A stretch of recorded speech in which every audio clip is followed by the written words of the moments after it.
Барлықтарыңызға сәлем, құрметті оқырмандар.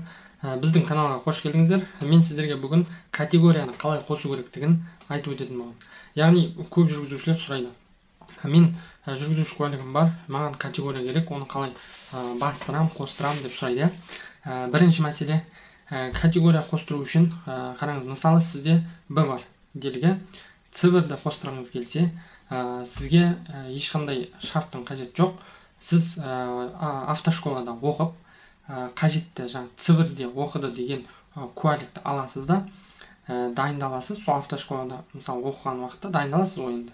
Дайындаласыз да жаңа куәлікпен барып жаңағы автоцонға экзамен тапсырасыз. Экзамен тапсырған кезде ол куәліктің жаңа оқыды, расымен осы С1-ге оқыды деген куәліктің мерзімі 2 жыл. Міне сіз сол куәліктің мерзімі өтіп кетпей тұрып, барып автоцонға экзамен тапсыруыңыз керек. Экзамен кәдімгі сол 2 этап. Бірінші тест, екінші көлік жүргізу сынағы. Екеуі де сол автоцонда өтеді. Тест компьютерный класста өтеді, ал жаңағы көлік жүргізу сынағыңыз сол автоцонның сыртында автодром болады, сол автодромда өтеді. Ол автодромда мысалы жүк көлігіне арналған жүру жаңағы бағыты бөлек, бірақ бір автодром. Екеуі екіге бөлініп қойған. Яғни бір автодромда жеңіл көліктері басқа жолмен жүреді, ал жүк көліктері басқа жолмен жүреді. Міне осылай сіз сынағыңызды тапсыра аласыз. Енді шарттарға келейік. Бұл С1-ге сізге ешқандай шарт керек емес, тек қана сіз автошколаны оқуыңыз керек. Одан кейін сіз С-ны қосқыңыз келеді. С-ны немесе Д1-ді қосқыңыз келеді. Онда сізге С1, Д1-ді қосу үшін тағы да автошколада оқыған жаңағы құжатыңыз қажет, және де сізге ол құжат дайындық, ол дайындық.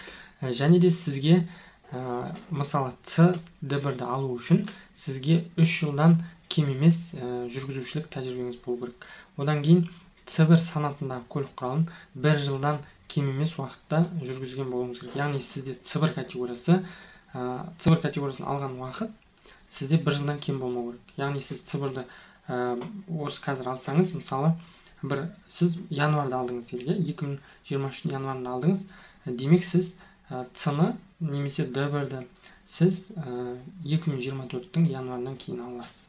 Түсініңіз ба? 1 жыл С1-мен жүруіңіз керек, және 3 жылдан кем емес жүргізушілік тәжірибеңіз болу керек, өтіліңіз болу керек. Одан кейін, құрметті оқырмандар, жүргізуші куәлігін алар алдында міндетті түрде медосмотр өту керек.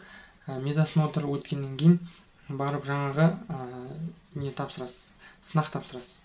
Құрметті оқырмандар, бұл егер сіз дайындалам десеңіз сынаққа, менде куәлік бар автошколадан, бірақ мен әлі де сынақтан өте алмай жүрмін деген кісілер болса, бізге жазып дайындалсаңыздар болады. Теориялық сынаққа бізде ПТТ Қазақстан ұжымында дайындық бар. Сондықтан да, құрметті оқырмандар, категория бастырудың да осындай талаптары бар. Барлығы автоцонда өтеді, барлығы бір-ақ күнде бітеді. Егер сіз дайын болып барсаңыз, ол жерде ешқандай қиындық жоқ. Сол себепті, құрметті оқырмандар, заңды жолмен алу, білім жолмен алу ең оңай әрі ең дұрыс бағыт. Құрметті оқырмандар, назарларыңызға рахмет. Сіздермен бірге болған ПТТ Қазақстан ұжымы.